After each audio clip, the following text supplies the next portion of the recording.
Bonjour et bienvenue à tous pour ce tutoriel dans lequel on va voir comment gérer les transactions MySQL avec Laravel.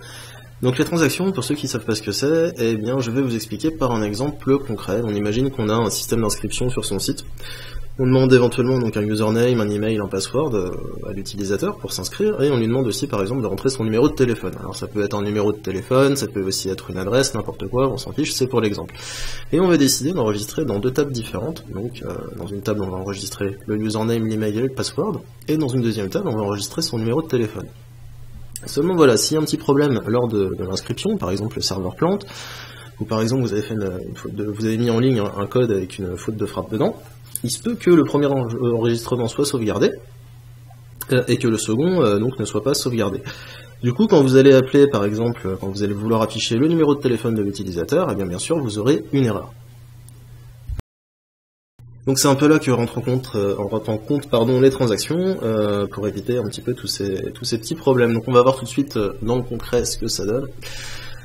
Donc j'ai une route, voilà, get, accueil, qui charge une vue homme. Alors vous allez voir, je me suis pas cassé la tête, voilà, j'ai juste un petit formulaire sur cette vue, un username, un email, un password et un numéro de téléphone, puisque c'est l'exemple que j'ai pris.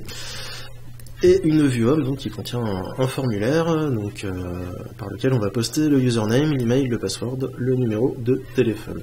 Voilà. Donc ensuite bien sûr j'ai un modèle user.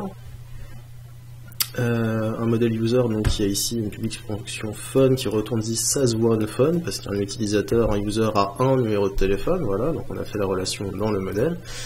Et une classe phone, donc un modèle phone, avec une fonction user qui retourne this belongs to user, puisque le numéro de téléphone appartient au user. Donc j'ai une table aussi, voilà, j'ai créé une base de données que j'ai appelée transaction, pour être original, dans laquelle il y a une table users, qui contient un champ ID, un username, un email, un password, et également donc une table phone, qui contient un ID, un user ID, par lequel est relié le user, et un champ number pour récupérer donc le numéro de téléphone posté par la personne. Voilà, donc là le formulaire va être envoyé, si je reviens sur ma vue homme, il va être envoyé vers l'URL user avec la méthode post. Donc nous ce qu'on va faire tout simplement c'est une route post user, route.post user, angle function. Voilà, donc on va poster les données à cet endroit-là. Donc, d'abord on va faire des règles de validation. Rules est égal à array. On va requérir le username, on va le mettre required. On va le mettre aussi en unique sur la table users. Voilà, donc le champ username devrait être unique. Il ne pourra pas y avoir deux personnes qui s'inscrivent avec le même username. Voilà, enfin là c'est pas vraiment l'intérêt du tuto, on va rentrer tout de suite après dans les transactions. Mais bon, il y en a que ça peut intéresser éventuellement de voir un petit peu les validations. Required, donc l'email est required, il faut qu'il ait le format d'un email. Et pareil, on va le mettre unique, users, pour que deux personnes ne s'inscrivent pas avec le même email. Ensuite il y a le champ password, on va le mettre required, par exemple, et en minimum 5 caractères. Et un champ phone, un numéro de téléphone qui va être required. Voilà. Ensuite donc on va faire validation égale validator .make input get rules, et si la validation files, si ça passe pas, et bien on retourne redirect .back avec les erreurs, donc with errors, les erreurs de quoi? De la validation, et pour conserver les champs, with input. Voilà, donc là après dans ma vue homme, j'ai mis, on fait pas attention, ça c'est success, c'est un message de succès quand on aura enregistré l'utilisateur, mais ici il y a if session get errors, for each errors all as m, donc pour chaque erreur, pour chaque message d'erreur, on affiche le message ici dans une ligne. Donc là tout de suite, si par exemple je clique sur Submit, j'ai bien ici, voilà, le username est required, l'email est required, si je mets un email qui est pas un email, j'ai bien ici le message d'email, l'email doit être un email valide. Voilà, donc Laravel c'est aussi pratique pour ça, on peut vraiment faire des validations très rapidement. Vous voyez, en quelques lignes de code, c'était fait. Bon, bah maintenant on va passer à l'enregistrement. Imaginons que l'utilisateur ait rentré tous les champs, comme il fallait. Donc on va créer un nouvel utilisateur. User est égal new user. Donc on va remplir son username. Username est égal à input de.get username. Le user email est égal à input de.get email. Le user password est égal à input de.get. Ah non, on va d'abord le hacher, parce que si on le met comme ça, ça va pas aller. h2.2.make input get password. Voilà, et en fait, après on sauve le user. Voilà. Et donc le numéro de téléphone, puisqu'on poste un numéro de téléphone, on va l'enregistrer aussi dans la base téléphone. Donc, user, plutôt, on va faire phone égale new phone. Phone user ID est égal à au user qu'on vient d'enregistrer, user ID. Phone number est égal à input get phone. Voilà, et ensuite, voilà. Ensuite on enregistre donc le phone du user save. Voilà, bon, je vais aller vider ma table d'ailleurs, mes deux tables. Voilà, j'ai un enregistrement dans phone. Voilà, j'ai un enregistrement dans user, je vais aussi l'effacer. Voilà, comme ça j'ai deux tables qui sont parfaitement vides. Et donc en cas de succès, on peut rediriger, voilà. Retourne redirect back with success avec un message de succès, et puis par exemple je vais mettre saved.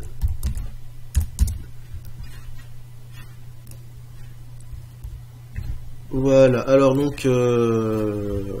qu'est-ce que j'avais fait? Oups, c'est ligne 31 dans route.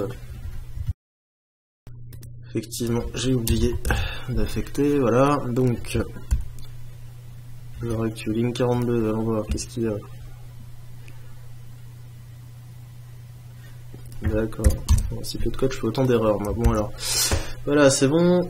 Donc là on va rentrer un username, fab, on va mettre un email, bidon, on s'en fout, fab@fab.com, un password, tutoriel, et un numéro de téléphone, 0102 0102 0102, voilà. Donc on rentre ça, tac, voilà, et là j'ai save, donc je vais voir en base de données. Effectivement j'ai un user, et donc dans l'autre table, dans la table phone, j'ai également donc un numéro de téléphone. Alors pour appeler le numéro de téléphone par exemple, je peux ici dans les routes, là, ici, voilà, je vais aller là, et je vais faire echo user first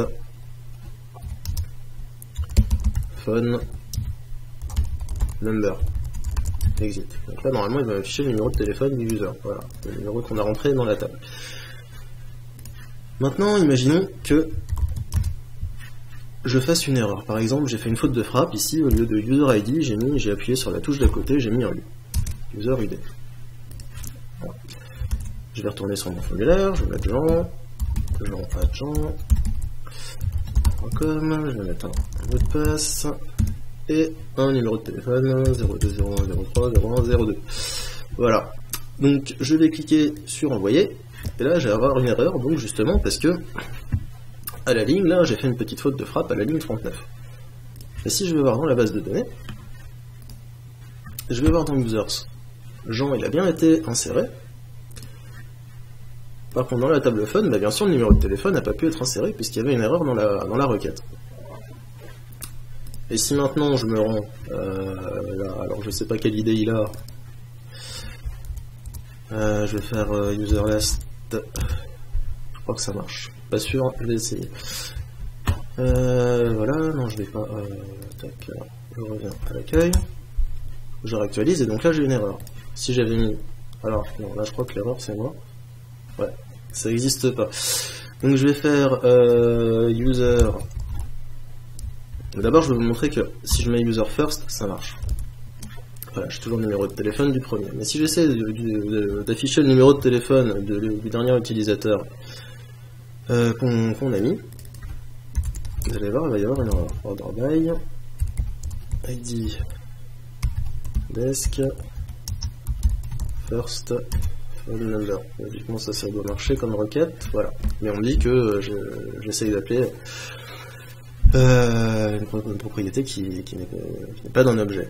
Voilà, tout simplement parce que c'est normal. Le user, le dernier qu'on a rentré dans la base, il n'a pas de numéro de téléphone qui a été rentré. Donc ça peut être embêtant pour une simple faute de frappe, ou si le serveur a planté à ce moment-là, eh bien vous allez vous retrouver avec des erreurs sur votre site, et puis vous n'aurez pas non plus les informations que vous auriez voulu avoir sur vos utilisateurs.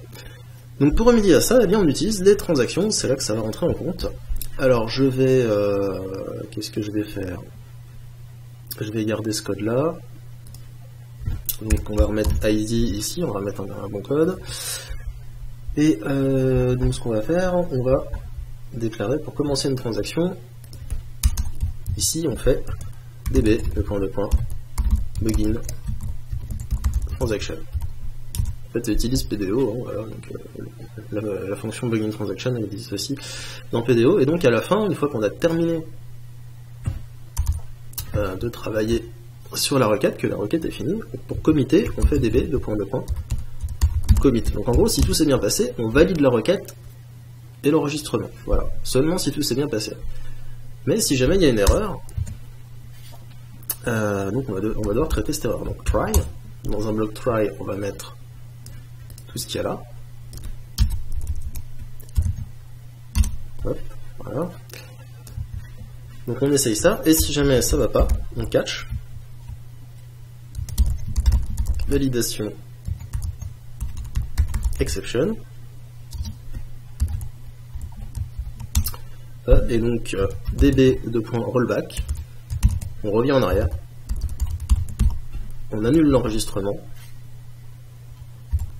On annule en fait tout ce qui a été fait. Et varden qu'on affiche error. Get errors. Voilà, donc si jamais il y a une erreur, là, ici, dans le bloc try, eh bien, la requête, tout ça, ça ne sera pas validé, ça ne sera pas enregistré en base de données. Voilà. Par contre, si à la fin tout est bon, si on n'a pas rencontré d'exception, eh bien, on committera, et donc les données seront validées. Alors, je vais recommencer, je vais effacer le numéro de téléphone, je vais aller effacer les users, tac, allô. Voilà, et donc, alors on va recommencer. Bien sûr, si je mets ça,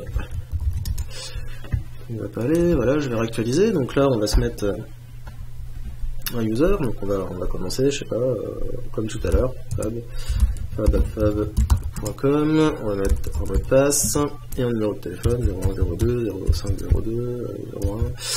Voilà. On appuie clac, donc là on a bien sûr dans la base un user qui a été inséré et le numéro de téléphone. Voilà. Par contre, on va refaire pareil que tout à l'heure, on va faire jean.com, on va mettre un mot de passe, on va mettre un numéro de téléphone. Voilà. Et là ici on va faire pareil que tout à l'heure, on va faire une faute de frappe. Un user ID par exemple.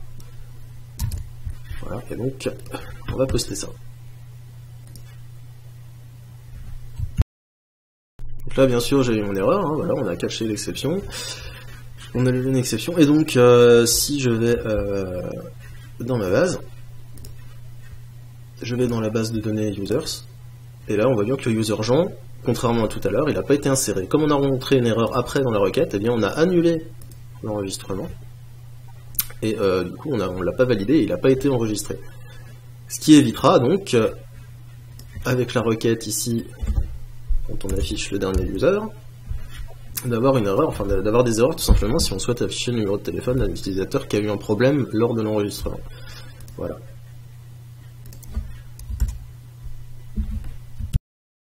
Donc là, pas d'erreur bien sûr, puisque le numéro de téléphone n'a pas été enregistré, mais également le user n'a pas été enregistré. Voilà. Donc les transactions très pratiques en production, quand vous faites un développement comme ça, un développement professionnel, il faut vraiment pas oublier de faire ça si vous enregistrez dans plusieurs tables, comme ça lors d'un post ou d'un update par exemple, parce que sinon après ça peut poser des problèmes et puis votre client va vous rappeler en disant ah mais regardez j'ai des problèmes, etc. Donc voilà. Donc pour éviter ce genre de désagrément, il y a une solution, c'est les transactions. Voilà, donc j'espère que ce tuto vous a plu, et puis je vous donne rendez-vous à bientôt dans un prochain tutoriel. Salut!